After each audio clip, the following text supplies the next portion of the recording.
All right, guys, let's talk Nuggets Wolves as well as Cavs Raptors, and then might come back tonight, or otherwise we'll talk about the games tonight in the video tomorrow. You know, we play it by ear. Also talk Hornets Magic and Warriors Suns. And as the title says, I am concerned for Ant. There were things to take away positively in this one for the Wolves, but with Ant, I mean, we know he's dealing with runner's knee, and based on my quick Google searches of it, yeah, it's pretty annoying to deal with. And I would say there were maybe like 2 to 3 plays in this that felt like real Anthony Edwards. Like the one when he split the double with Jokic, and I'm going to guess it was Christian Brown, I could be forgetting, and then he had the double clutch layup on Cam Johnson. That was the one that really felt like Ant. He also had a blow-by on Gordon, but besides that, man, like there were 2 plays in the fourth.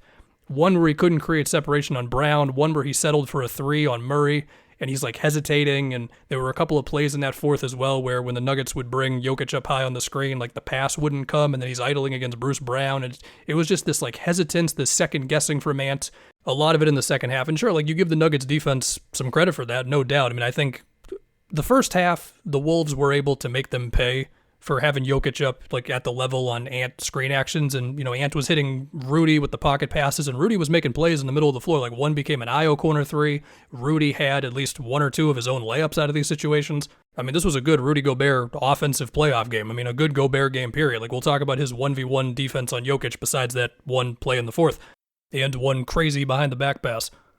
But again, this starts with Ant. And I don't know, man. I mean, he's still going to get his shots up in the series. He's still going to have a massive responsibility with the ball in his hands.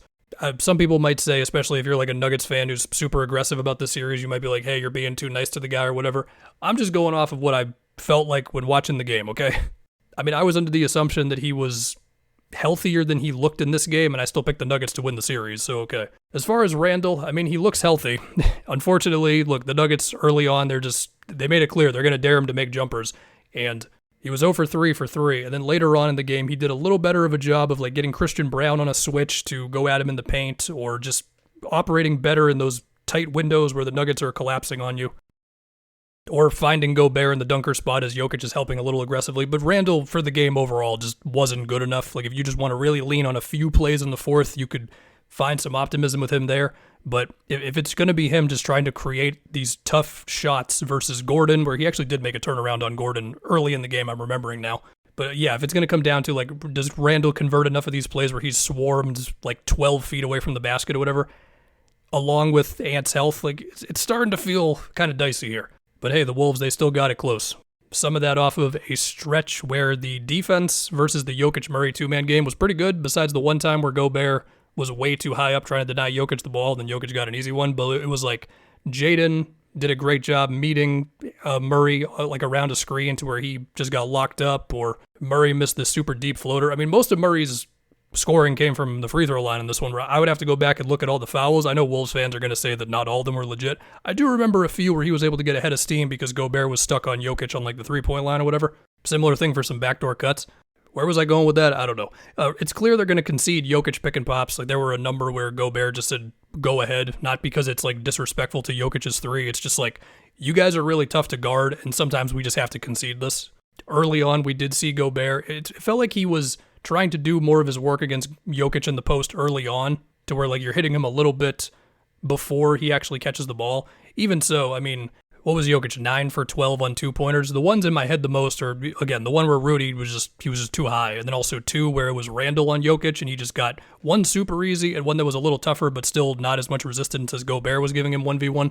Look, they got 5 turnovers out of him. There were also, I don't even know how many passes where Jokic was able to take advantage of an extra defender on him. I mean, this is the Jokic conundrum. This is what he puts you in. This is why you need Ant to be great. But even so, they had it close enough. I mean, if instead of 16 free throws for Murray, it's like 10, which would still be a lot, and Ant and Randall were just a little better, they could have won this game. I mean, hell, if all of this same stuff happened and you just get a normal, like, great Anthony Edwards game, there's a good chance they win that one. But I just can't get it out of my head, like, down the fourth quarter especially, like, these plays where we got to lean a little more on Randall. So, yeah, cool stuff. Also, Rudy, what the hell was that behind the back pass to Ant? And then the play where the Wolves just fell asleep. I mean, watching it live, it didn't look like the ball hit the rim, but the replay, it clearly hit the rim. Like, you got to get that. Anything else? I thought Jaden had, would I say, a weird offensive game? I mean, 6 for 14. It felt like there were these pockets of the game where it was Jaden putting way more pressure on the Nuggets defense, like just a couple of screen actions with Gobert, but also, like, realistically, I mean, you can't ask Jaden McDaniels to run your offense. Like, it's just not his job in this whole thing. Yeah, I don't know, man. A good game, and we'll see with Ant and his knee, and yeah. Okay, on to Cavs Raptors. So all of the concerns that you would have with the Raptors in this series pretty much happened in the second half specifically. Like, there was one play that really stood out to me where it's like Jared Allen is playing way off of Jakob Poeltl, who's got the ball in this one. You got Mobley on Scotty, who just makes any sort of pass that you want to make tough. You got Dean Wade fronting Brandon Ingram, who's trying to do like something on the baseline.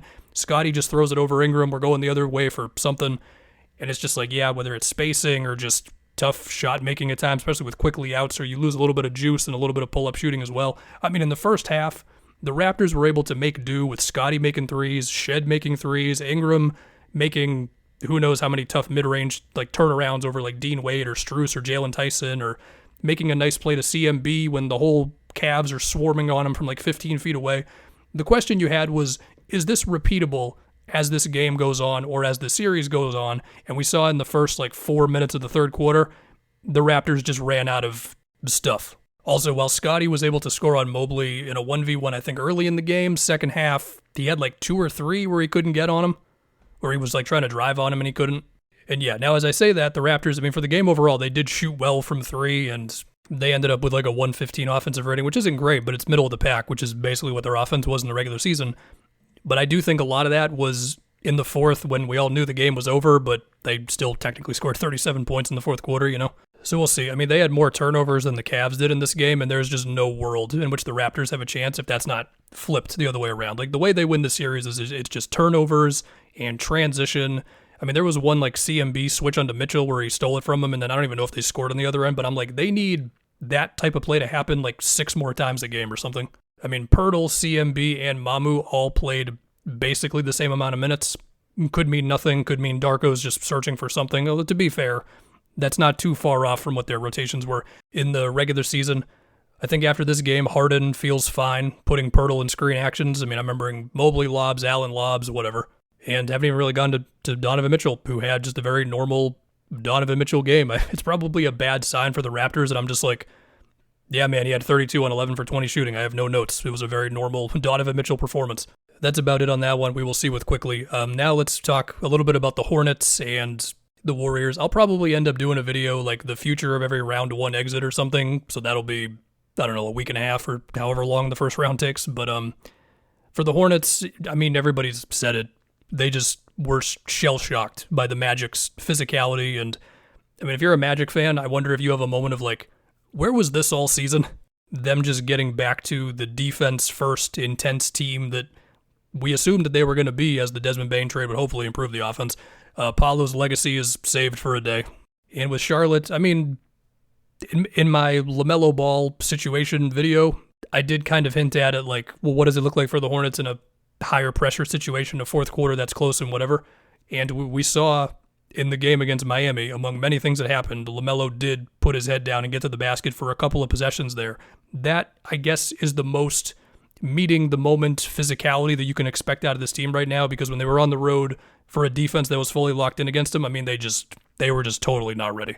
I don't think it undoes everything they had in this regular season. I think you can be very optimistic about them moving forward, assuming they remain healthy. Do I need to apologize to Paolo at all? Did everything I said in that video still apply? And then for Warriors Suns, Jalen Green, what the hell is going on? We got 2 straight big, not technically playoff games, but effectively playoff games from Jalen Green. Has he turned a corner? I don't know. I need some more evidence, but it's a good sign. Look, for the Warriors, I would really hope that that is not the last high-stakes game we see Steph in. I mean, the hope next season is going to be health. Porzingis, Jimmy, I mean, obviously Jimmy's not going to be ready opening night. If there's a world in which they can have a Steph, Jimmy, Draymond, Porzingis, and then take your pick between like Pods, Melton type of starting 5, and then maybe you get some vets to round it out. Yeah, there's a world in which that can be a good, fun team, but I just don't know how healthy you can really hope that to be. Now, keeping up with Warriors fans this season, there's a lot of them who I think were pretty out on Draymond this year. I mean, this is the first year in a long time where they're worse with Draymond on the floor versus off. You can do with that whatever you will. Yes, he had the amazing defense on Kawhi. Like, he can still channel that stuff, but I don't know. We'll see what happens. Anyway, that's it, guys.